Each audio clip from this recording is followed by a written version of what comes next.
I'm going to be talking to Dr. Peter Harrop of IDTechX about a new study that argues for repurposing old oil, coal, and gas plants and using them for innovative ways to store intermittent renewable energy. So welcome to the interview, Peter. Delighted to be here. Look, could you start with an overview of your study, please? Yes, we have a series of studies which look at energy storage, and stationary energy storage, of course, is part of that. And within stationary energy storage, we have studies that have zoomed in on redox flow batteries and separately solutions without batteries. And this has led us to see that there's much more to the story, as you say. Well, now I've come across this idea in Western Canada because there are a couple of companies that are working on putting solar farms on old oil and gas leases. So similar kind of abandoned energy infrastructure. And the idea is that these leases already have, connection to the grid. They have roads, they have other infrastructure. It lowers the cost. And it makes use of something that's been abandoned. And it sounds like the same principle at work here. Yes, that's right. There are different amounts, different proportions of what's there already that you can use. And some of them would use the existing turbines if they were generating steam by a green route. And others would simply use the distribution network and the transformers to connect to that storage of some sort. So what you repurpose varies. And some of your the storage technologies that could be used in these plants caught my eye. Volcanic rocks, for instance, liquid air, gravity storage. Could you explain some of those options, please?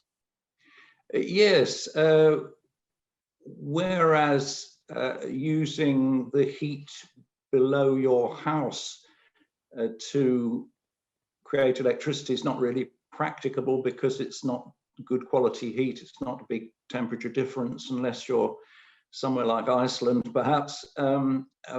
With the use of volcanic rocks, actually.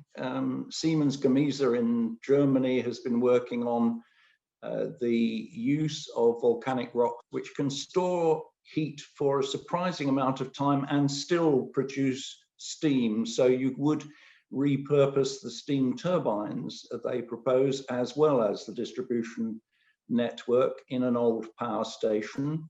And so that would be very interesting. Whereas other forms which can also use rocks and can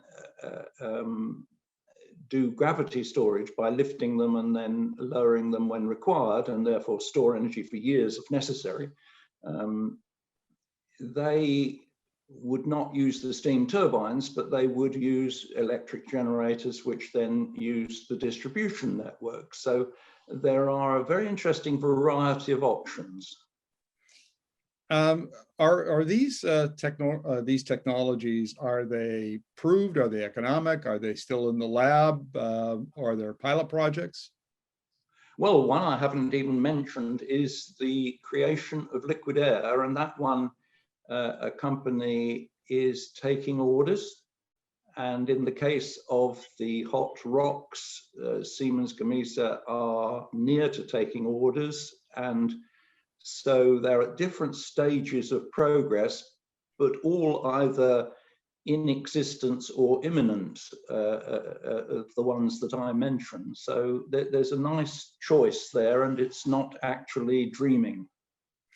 Now, you note some benefits for electric utilities. For instance, they don't have to write off the properties, so that utilities are often protective of their balance sheets. So that would be attractive. And the other is not having to, well, a little easier to get permits and approval from regulatory authorities. And we see this particularly in urban settings where, you know, sort of the NIMBY, not in my backyard movement rears its head. So that's got to be a big attraction for utilities. Yes, I think that's true. And it does extend across to repurposing old wind turbine concrete towers in the sea, which can't support the next big wind turbines, but they could support energy storage, and old oil rigs in the sea, and so on. So this is a land and sea story. It's part of a big story. Now, you're based in London, and the EU is moving ahead. I think it could rightly be said, called a leader in climate policy. Are there going to be incentives from either the EU or from national governments to implement these kinds of storage options? Oh, yes, I think both, absolutely. And there are some fairly heroic things about to take place in Europe, for instance, by a collaboration of nations within the North Sea, which is a pretty wild place. They're going to create a big island, which will be a hub for all manner of energy sources in the North Sea. And therefore, that again reads to your comment about easier for planning permission, because if on that island, as part of all the different things it's going to do, you had, say, gravity storage, which is like a permanent building site lifting repurposed old concrete in blocks up and down to give you, for example, 6 months seasonal storage, they wouldn't have much problem with planning permission there because no one can see it. Right, and my understanding is that lithium-ion batteries are, still the preferred choice and the economic choice at this point for short-term storage. But as utilities adopt more and more wind and solar, other sources of intermittent electricity, longer duration storage is becoming more critical, and that need seems to fit well with the technologies that you're talking about. Yes, that's true. Actually, we were very intrigued doing our latest rework on our redox battery project. We studied it all over again and did the interviews all over again. And we believe that actually redox flow batteries will depose quite a lot of lithium-ion batteries for storage of a few hours, and that is part of the equation.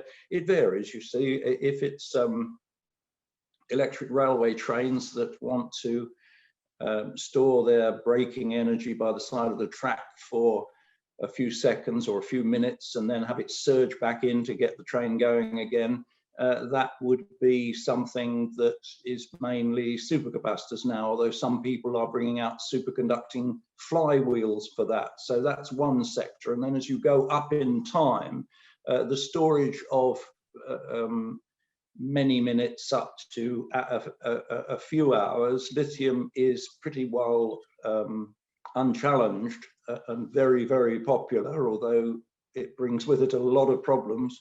And so I described there the redox flow battery slightly above that. And earlier I mentioned seasonal storage, which could be as much as 6 months. And there it's a different choice. And we think the gravity storage has a good part to play. So in terms of repurposing power stations and mines, indeed, there are proposals for gravity storage down old mine shafts.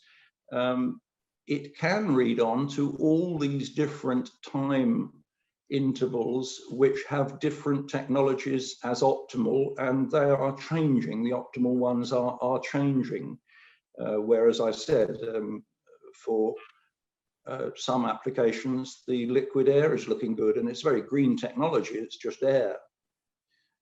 Great. Well, Dr. Harrop, thank you very much. I always appreciate your insights. Glad to help. Bye for now.